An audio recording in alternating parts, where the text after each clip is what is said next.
Guys, welcome to my YouTube channel. For today's video po, pag-uusapan po natin ang mga SSS members po natin na pwede na pong mag-retire. Ayan. So meron po tayong qualifications na dapat meron po ang ating soon-to-be retirees. Ayan. So dapat po meron po tayong 120 contributions. Ayan.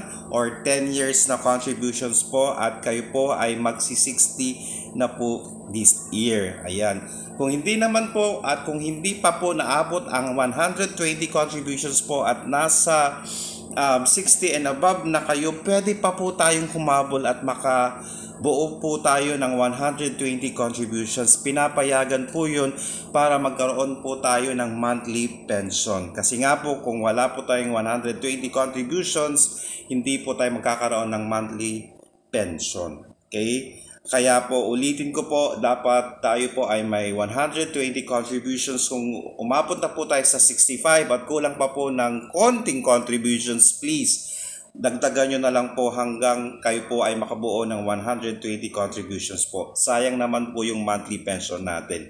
Okay. Kaya nga po, inimbitahan po lahat ng mga manunood po dito sa video na to na importante po na mayroon po tayong mga ganitong mga contributions para po sa atin pag tayo po ay tumanda. Mayroon po tayong marireceive na pension buwan-buwan kung tayo po ay maghuhulog ng ating mga contributions. So iniimbitahan ko po lahat na please, kinakailangan po natin magkaroon ng magbayad ng ating mga contribution para po din lang yan sa atin pagtanda po natin or pag tayo po ay ready na po for retirement.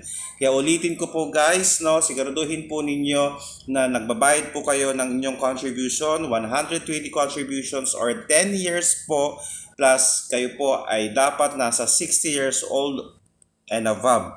Ngayon, kung kayo po ay 60 plus na at kulang pa po ng konting contribution, pwede po